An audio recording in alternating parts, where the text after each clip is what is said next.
있고요. 오늘 장중에는 1150원대 초반 정도로 조금 레벨이 낮아진 상태에서 거래가 좀 계속 등락을 보이지 않을까 그렇게 예상이 됩니다. 네, 환율 브리핑이 짧군요. 볼 게 없네요. 그러면 채권 시장은 좀 어떻습니까? 이 미국의 금리 인상 이슈가 또다시 어제 제니 옐런 연준 의장의 입에서 나왔는데 7월 인상 가능성도 또 후퇴한 것 같은데요. 네, 그렇습니다. 제니 옐런 의장이 어제 발언이 크게 봐서는 좀 중립적으로 해석을 할 수 있겠고요.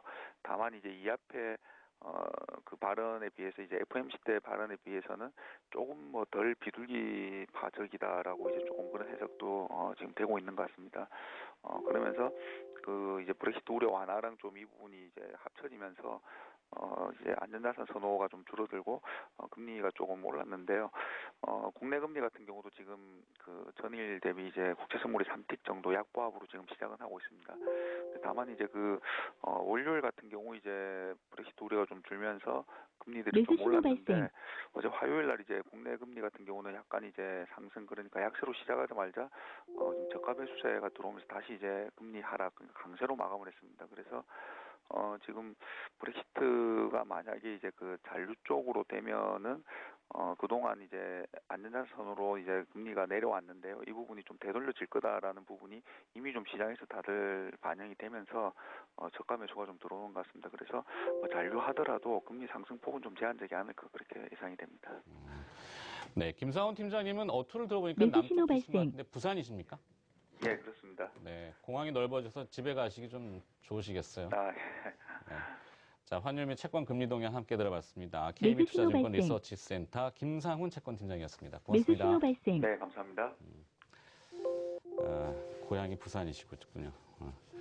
자, 정혜민 팀장님, 시장이 슬금슬금 올라옵니다. 네, 뭐가 지금 올라옵니까? 프로그램 매수가 지금 슬슬 들어오고 있는데요. 글쎄요, 비차익이기 때문에 아무래도 좀 바스켓으로 담는 모습. 지금 외국인 선물이 2,300개 가까이 훅 들어온 거죠. 근데 또 현물은 좀 매도를 하고 있기 때문에 글쎄 저는 변동성의 낚시질 이렇게 좀 해석을 해야 될 것 같아요. 그러니까 시장이 많이 올라갈 가능성 또 많이 떨어질 가능성이 없으니까 선물을 가지고 좀 이제 왔다 갔다 하는 이제 그런 움직임이 나오고 있는데 조금 제가 오늘 아침에 좀 특이할 만한 걸로 좀 말씀을 드리자면 현대차를 비롯한 좀 자동차가 좀 강세로 가는 부분, 그리고 어제 한 방 세게 맞았던 우리 2차 전지 관련 종목들, 거기에 좀 갈림이 좀 눈에 띄는데요.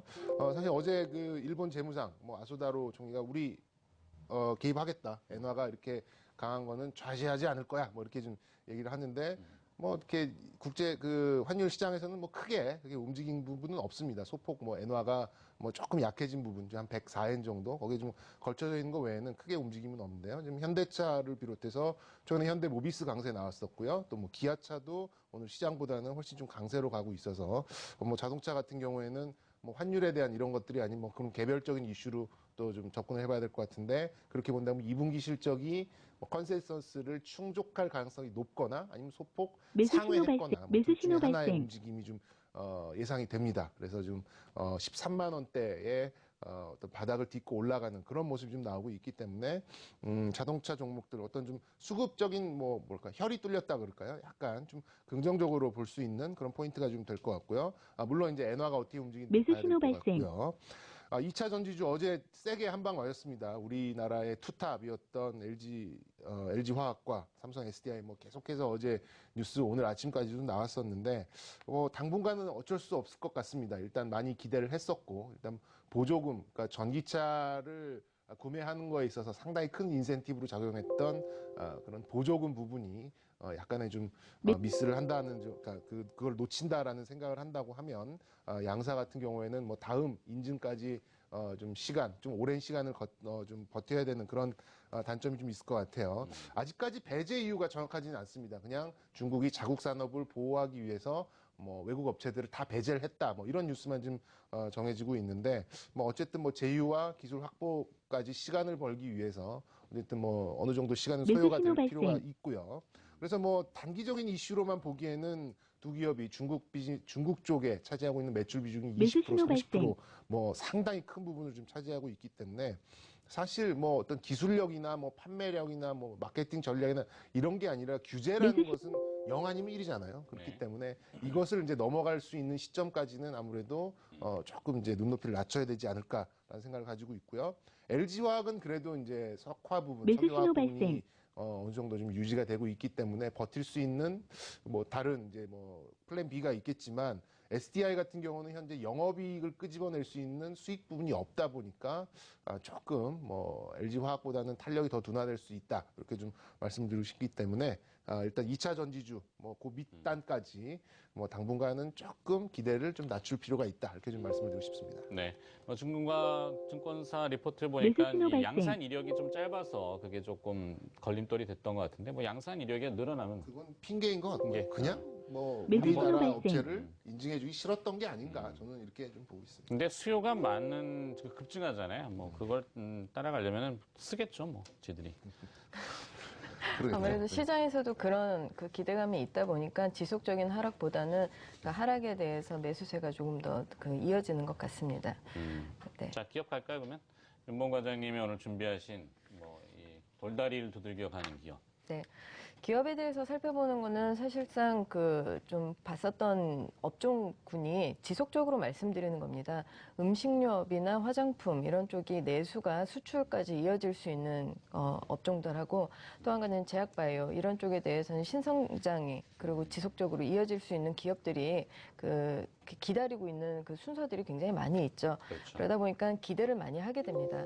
이 중에서도 데이터 자체가 수출 데이터가 지속적으로 잘 나오고 있는 것이 바로 화장품입니다. 화장품이 코스닥 시장까지도 매기가 확대가 되면서 굉장히 화랑을 했었던 것이 보여줬었던 것이 한 1년 전쯤이었겠죠. 그때의 모습은 지금 뭐 보여지지는 않고 있다라고 하지만 펀더멘털 상에서의 지속적인 수급이나 아니면 성장 가능성에 대해서는 지속적으로 남아 있습니다. 그래서 이에 대해서는 좀 열심히 보셔야 되는데 뭐 화장품 관련돼서 직접적인 연관성이 있다라고 보시기에는 생각을 못 하셔서 조금은 옆으로 치워놓으셨었던 그런 기업일 수 있을 것 같습니다. C큐브라는 기업인데요. C큐브. 네. C큐브가 있고 C큐브가 있죠. 네. C큐브는 C큐브. 네네. 쌍시옷이군요. 진주 광택 안료를 전문적으로 생산하는 업체입니다. 근데 이게 이제 펄이 들어가는 그런 도료라고 생각을 하실 수가 있을 텐데요. 적용되는 범위가 굉장히 넓습니다. 뭐 건설적인 부분, 도로나 아니면 벽지 이런 쪽으로도 이제 쓰여질 수가 있고요. 자동차의 외장까지도 쓰여질 수 있고 화장품에서 펄을 주는 그런 생료로도 쓰여질 수가 있습니다. 근데 실질적으로 산업용에 대한 매출 비중이 굉장히 큰 그런 기업이었었는데 이 산업용 매출을 올해 1분기에 대한 IR을 봤었을 때는 화장품 쪽의 매출이 추월을 하는 모습을 보여주고 있습니다. 그래서 화장품 쪽에 대한 매출이 지속적으로 증가를 할 것이 화장품에 대한 업종